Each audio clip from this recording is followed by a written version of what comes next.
Namaste all, respected dignitaries on the dais and my dear friends. First of all, I would like to surrender myself to the great God for giving another blessed day and opportunity for me to share this humble knowledge, my thoughts, and thank you. And the new instinct. Actually, this book is like my son, third son, because it has become a very crucial necessity to expose Ayurveda as it is, what it is. Whether it is a science, whether it is some amusement, or whether it is time pass, what it is interpreted in several ways. So it has become a crucial necessity for the entire Ayurveda community whom I represent, that what is Ayurveda as it is should be exposed. So for that intention, I have been working on this for nearly 3 or 4 months only, and my husband was asking me at least 6 months will be needed, but I told no, January 2020 is the time period to release the book, so I should be fast. So with that intention, this was born. I don't know, it may have some incompleteness or some defaults may be there, but I am really satisfied from my mind within. And why this book? Because actually sir was talking, Shashidharan sir was addressing many things like we have to focus on wellness. So what this wellness is very well explained in our science. What is this Bheshaja meant for? What is this medicine meant for? Tadhaiva yuktam vaishajyam yad arogyaya kalpade. So our medicine is not meant for suppressing or altering or masking or depressing people. It is meant for arogya, health. We treat the sick, but what we are supposed to attain, we are supposed to achieve health in the people. Tadhaiva yuktam vaishajyam. Vaishajya means medicine or treatment or whatever it be. It is meant to accomplish health in the people. Sachaiva bhishajam sreshto rogebhyo ya pramoche. It's a very, very, very big responsibility with which modern medicine will have to understand. Who is a physician? Sachaiva bhishajam sreshto. Bishak or physician is the one who is releasing patient from diseases. He is the one who is to release the patient from diseases. We know that we cannot make anybody healthy over here because everyone is sick. How can we make abruptly a sick person healthy? It is impossible. The first step is to cure the patient by producing health. Actually, when we speak about modern medicine, the research in modern medicine is focused to develop new drugs, because old drugs are being discarded for many side effects. New drugs they need. So it is for new drug development that modern medicine research is currently focusing upon. But what is Ayurveda research focus upon? Ayurveda research, don't think that there is no research in Ayurveda. We know well that Charaka told in Charaka Vimanasthana, Parikshakarino Kushalo Bhavanti. One who does research will only become proficient in medicine. And he also told Parikshayastu Prayojanam Pradipatti Jnanam. What is the utility of doing medical research? It is not to invent new drugs. What is the utility? What is the objective of doing research in Ayurveda? Parikshayastu Prayojanam Pradipatti Jnanam. To attain Pradipatti Jnana, we are supposed to do research. And what is this Pradipatti Jnana? Pradipattir Nama Yo Yadha Pradipattavya Tasya Tadha Anushtana Jnanam. By what means you do treatment, you diagnose, you are going to attain cure of the disease or make health in the patient. Discovering that particular means by applying pramanas or parameters of research of Ayurveda is what is called as Pradipatti Jnana. So when a drug is developed, there will be two things, effects and side effects.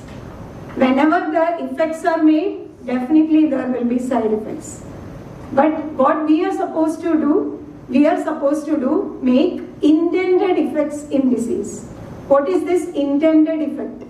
Intended effect means when we try to produce intended effects, there are no side effects. The only side effect for intended effect is health. Very bad. Only side effect is health. Actually, when I treat a patient with diabetes who is having endometrial hypoplasia, I might be focusing on DUB. I will stop her diabetic medicine, modern medicine or Ayurveda medicine, whatever it be. I will be focusing on DUB. Her problem is solved. She might have been advised for hysterectomy. And once her bleeding stops, her sugar level is also normal. She is wondered, you have not treated me for diabetes, right? But my sugar level is normal. I did nothing for diabetes. I did. So only an SBEBA practitioner can connect different pathologies. So this I would like to mention for the newcomers, and also respected Pawan sir is there, and Shashidharan sir is also here. So I am very proud, and I surrender to God to tell that SBEBA is a discovery intended to integrate different kinds of pathologies in the same subject and reversed by most minimum medicine. As SBEBA practitioners are here, you can ask, we treat by fragments of medicine. One Kashaya tablet is 7.5 ml. We are using one tablet to reverse a fever in a child. 3 to 5 days fever, whatever infection. I am just giving an example. So pinches of medicine or granules of medicine, that to multiple pathologies we are able to intertangled mechanisms we are able to integrate and solve that only because our science is like that. We are deficient does not mean that our science is deficient. Nowadays that is happening. So when we treat for effects, definitely side effects are there. But when we treat for intended effects, health is the main side effect. So naturally, in natural means people are getting healthy, and we are able to, Vishak is the person who is able to take the patient out of medicine and disease, both. It's not like control or regulate or something like maintenance medicine, nothing like that. So this is what the main role of SBEBA is. And Ayurveda is a science or not? Actually, there is no question that Ayurveda is a science, because science is not data, science is logic. We know that we have studied mathematical science, we have studied physics, chemistry, biology, all these are science. We are learning logics in science. We can apply the logic in lab. That's why we are doing practicals also. We go to lab, we apply the same concepts in lab. We can find, we can experience what we learn, the logics in the lab. In the same way, Ayurveda, we are learning logics. And the logics are that which explain cause, mechanism, effect relationship. By this cause, this mechanism, this effect has happened. So this is being proven in Ayurveda. So unlike the theories of modern medicine, in Ayurveda there is no theory. We are having Siddhantas and Sutras. So Siddhantas are not theories. Siddhantas are theorems. Parikshagir Bahuvidam Parikshya Hedubir Sadhayitva Sthapyade Nirnayaha. See, these all are valid evidences to prove that Ayurveda is a science. Ayurveda encompasses theorems. What is Siddhanta? Parikshagir Bahuvidam Parikshya. It is being experimented by multiple scientists in multiple ways. Hedubir Sadhayitva. It is not proven by temporary data in temporarily done population. It is proven by cause-effect relationship. Most important. Cause-effect relationship is not based on number of people treated, number of benefits and number of risks. If you treat 100 people, same cause, same mechanism and same effect are to be explained by a science. That only can be called as a science. So science incorporates logics, tattvas, and that's why Acharya told Shastra Sahita Tarko Sadhananam. Acharya didn't tell us to apply biostatistics. He had mentioned, maybe he had thought that one day people will get perverted and will think that data and many other nonsense will come. So be careful. He told very carefully that what Shastra Sahita Tarko Sadhananam. The best tool of clinical decision making is not data but Shastra. Shastra Sahita Tarka. Reasoning done based on science.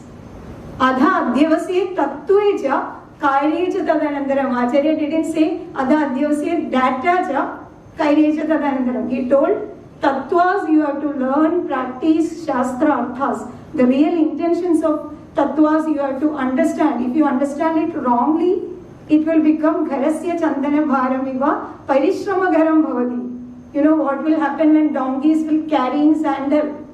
They don't know that they are carrying sandal. That weight will make them very tired. In the same way, if we are not able to understand the Shastra Arthas, the real intentions of Siddhantas and Sutras that which we are learning, we are also like donkeys who carry the sandal. The science with a great value, we are not able to execute it in practice. So science is that which can be 100% executed. Second, science is not that which induces probability and confusion.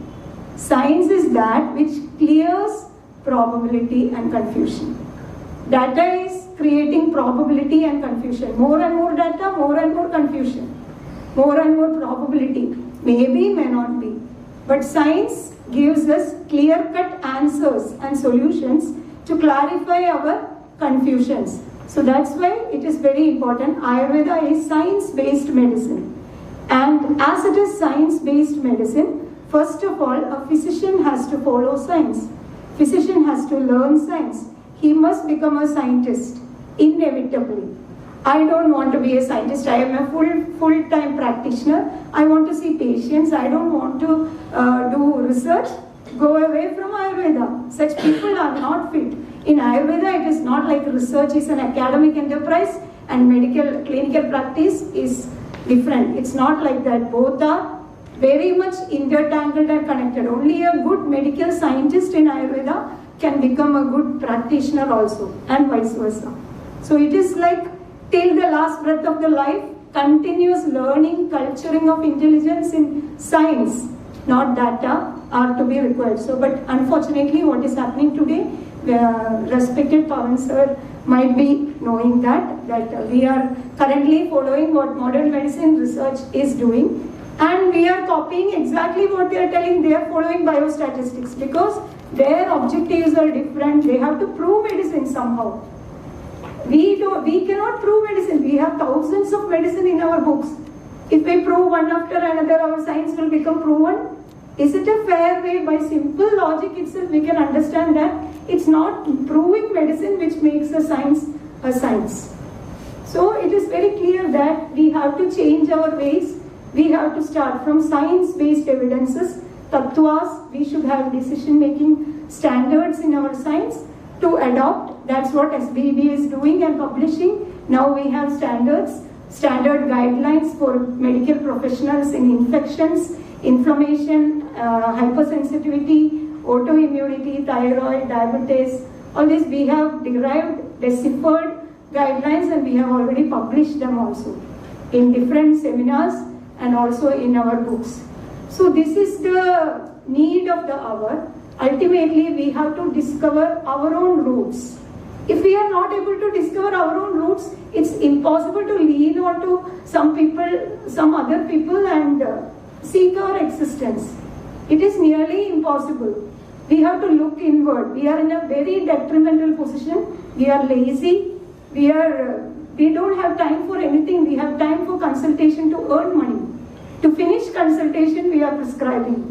We are prescribing a lengthy prescription full of 20 medicines and sending the patient. Patient will come back again, and we are happy. We will talk much to make the patient happy.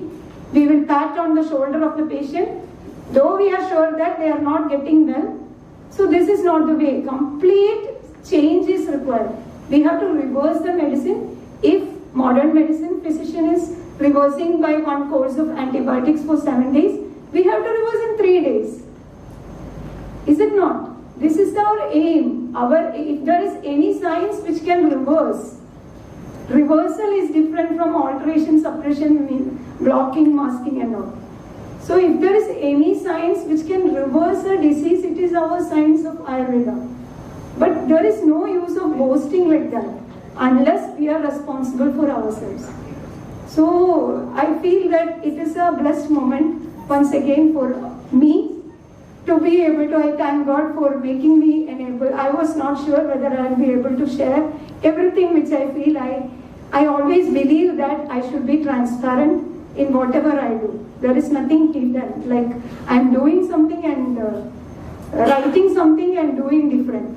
I do not believe in that. So I am very much motivated by Revati Madam's speech and Sir's also. Like Sir's Heal Thy India had inspired me so much. Sir had motivated me first through his book. It was in the library, in our library. I casually happened to read it and I thought for that book, it will be a blessing for me if Sir can come and attend. And Pawan Kumar Sir, I have no words to thank you, Sir, because from NIA Jaipur seminar itself, Sir was always keenly following all our tasks and he was always with us. Whatever, we were not sure whether the seminar will happen in NIA, but Sir took all the efforts to make it happen. And he told me just before I was going to the stage, Sir told me, Ramya, just don't be hesitant to talk. Actually, I want you to express yourself fully. So I understood that, Sir, you are a very straightforward, open-minded, and I'm so thankful to have you, Sir. And I humbly request you, as Dr. Hari told, please consider our humble request of considering this proposal. It is already been submitted, Sir, but don't know what reason it has been. They told that funding problem is there, many things like that, and they asked us to do extramural research. But as we know, the extramural format is entirely different from what it is. As you know, Sir, I feel that you are the best person to convince them because there is no bridge between. Thank you, sir. Thank you so much. And all of you are welcome to read, and all the critical remarks are welcome for my book and for my talk, whatever it be. Thank you so much. Thank God.